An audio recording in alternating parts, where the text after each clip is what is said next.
We have for you a CM Punk injury rumor killer. Plus, there was a title change at last night's NXT New Year's Evil, and it appears that a WWE title has been vacated. It's all in the Cultaholic Wrestling news right now. Monday Night Raw, Stranger Things flavor. Whoa!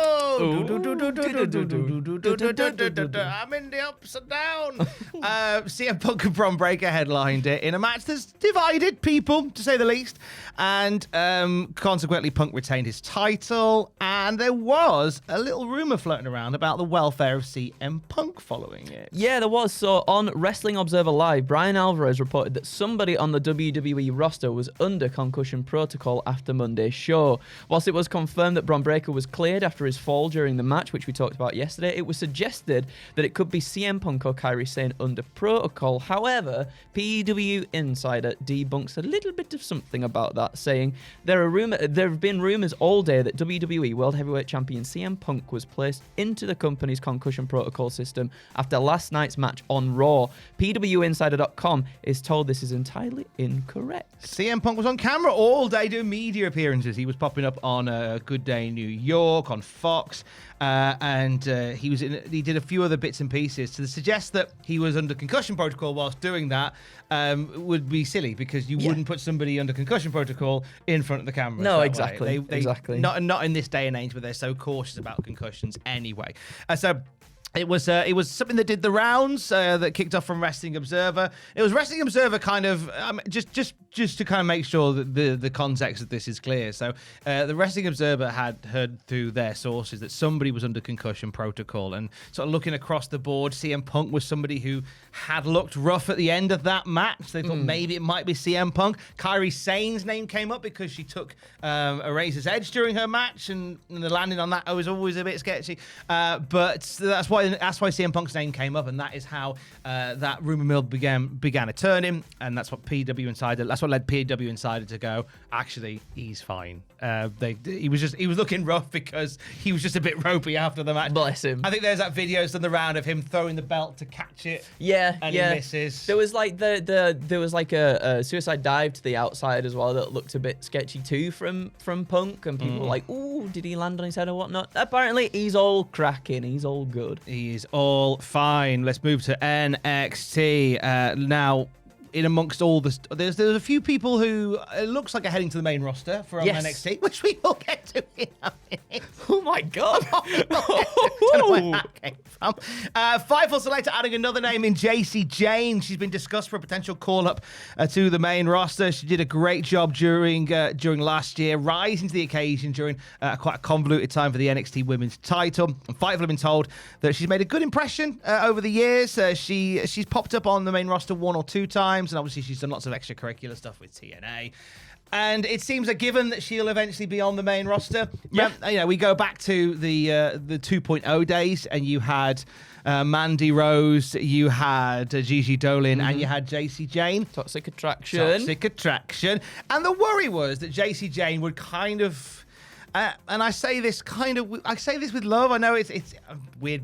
The Marty Jannetty of Toxic Attraction. Yeah, fall to the wayside a little bit. Not really maybe get the recognition or be able to sort of surpass what she maybe was placed in within that sort of group. But I think since she's had the NXT Women's Championship twice, I believe now. Yeah. Like, I feel like she's a solid pair of hands. I think she's really proved that she's good at getting heat as a heel. I think her matches, whilst maybe not sort of exceptional or like, oh my god, that was insane. Like, they're decent matches, and if she's done all she can do in NXT and she's made an impression on the bigwigs at the top, then why not get yourself over to the main roster? Yeah, exactly so. I'm saying the Marty Jannetty thing for like when we first initially saw her. Obviously, she has gone above and beyond since then. That's totally not the case now. Let's talk about last night's NXT, which featured a vignette for a debuting European star, Andrew. Oh, it did, and I'm so sorry if I butcher this name, everybody. So at New Year's Evil, we got a vignette introducing NXT to Elio Lefleur. Yeah. Former European indie standout. This might be where I go wrong. Is it Aigle Blanc. Aigle Blanc. Aigle Blanc. I've announced him a few times and announced him in multiple different ways. I think that's the one. Whichever suits the day. Aigle Blanc. Whichever suits Aigle the Blanc. day. Aigle Blanc. So LeFleur was one of a host of European signings made by WWE last year, and he recently made his first in-ring appearances under his new moniker at the AAA shows in November and December. Honestly, I've not seen too much of him, but what I have seen of him, I like it a lot. It's the kind of guy that I would have absolutely lapped up as a child. That sounds so weird. I would have lapped up as a child. A child? No. What you're saying is, I like the flippy. I like the flippy boys and the agile boys. Yes. And the mask and everything. I like it a lot. Yeah, it's a strong look, and he's great. He's great. I have been lucky enough to be up close. He did a show for us at North. He was in the NCL Cup. That's really cool. And what a lovely man. Yeah. What an excellent performer. That's really cool. Happy to see him doing good things. Nice. Off That's you what go. we like to see. Fly, my friend, fly. Now, New Year's Evil itself gave us a couple of twists and turns in the NXT story. We have a brand new NXT North American champion. And Andrew, it's not Blake Monroe. It's not Blake Monroe. So, as Thea Hale was making her way to the ring, right, Monroe attacked Hale from behind before obliterating her with a steel chair and throwing her into the barricade. And then this led to NXT GM Ava revoking Monroe's NXT Women's North American title match and banning her from the building. Get it. So, instead, Hale insisted on defending her title in an open challenge, which first looked like it was going to be answered by Tatum Paxley, who comes out with his chainsaw, and she's like, I'll kill it. I'll actually murder you. I will for that murder championship. you all. I will do it. To face for this mid-card title. Yeah, but then Izzy Dame jumped Hale from behind to get the match going first. And Izzy Dame would pick up the win and become the new NXT Women's North American champion very soon after. A surprising twist. Yes, a surprising twist indeed. I wonder whether there are main roster plans for Blake Monroe.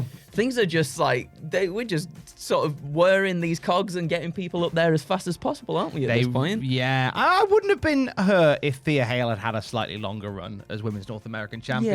Yeah. I think Izzy Dane winning it maybe leads to, whilst they had like a sort of blow-off match on the show itself, I wonder whether there is still more story to tell with Tatum Paxley and Izzy Dame, and they'll do that for the Women's North American title. It feels like it. It feels like it. But yeah, like you said, I wish Thea Hale had a little bit of a longer reign with that championship. I think that would have been a lovely thing. Blake Monroe has been in the conversation for the last few weeks, particularly about a move to the main roster. And it feels as if they've expedited this for a couple of people based on what we saw last night on New Year's Evil. This felt very much like they were told, right, Blake Monroe is no longer available from tomorrow. Yeah. So sort that out. We'll figure it out as we go along, guys. That's what it felt like. Yeah. We'll see whether that. And similarly for the NXT champion Oba Femi. Boom, ba boom, ba boom, ba boom, ba boom, ba boom, tiptoe through the window. He wrestled Leon Slater last night in a cracker of a main event. Your boy looked great in there, did Leon Slater, but it was not his night. He fell to the fall from grace. But it was what happened after the match, Andrew, that has certainly changed the shape of NXT. It certainly has. So after the match, Oba Femi stood tall with the title. Before then, it cuts backstage where Ava's giving a team talk to the Evolve roster. What a time to do it. What a time to Why is no one watching the main event? What's going on? No. She was then interrupted, though, by Robert Stone, who asked if she'd just seen what Oba had done. And then we cut back to the arena where Oba has completely vanished, but the NXT Championship is still in the center of the ring. And in the background, we see Tony D'Angelo sort of just ominously looking on like, oh, I want it. We've had videos for him on Raw and SmackDown suggesting that a call-up is impending. And the fact that he left his title in another ring suggests that he has now gone. His planet needs him. Yeah, I think that's it. I think that whole part of it, and then the part where Ava's talking to the Evolve roster, is as if it feels like, well, Oba's moving up, so now is your time to sort of step in if you're looking to, make a name for yourself, kid. Yeah. That's kind of what it felt like, but maybe, again, like you said, maybe it's just sort of like fast-tracking these people. I think for the longest time, a few of us has really wanted to see Oba go up and do the stuff, and we saw the Saturday night's main event match with Cody, and the crowd were very much behind Oba Femi, so I think they knew it was the right time to get him on up there. Yeah, I'm surprised that they didn't want him to lose the title before he went. Yeah. I mean, and the fact that the last match he had was against Leon Slater, who I didn't think was going to win the title anyway. He's a TNA guy. He's the X Division champion. There's enough going on there. I never thought for a second, whilst I thought there'd be some close calls, I didn't think Oba was losing last night. But then if you know it's going to be his last night on NXT, maybe have him lose the belt to somebody that can move the company forward. Which makes me think, Andrew, they didn't know it was going to be his last night. Maybe until last night. Possibly not. Where they went, right, there, you're coming up. Figure that out. Go on, Sean. Get on your scooter. Get back to creative. Figure that out. It feels like it was thrust upon them.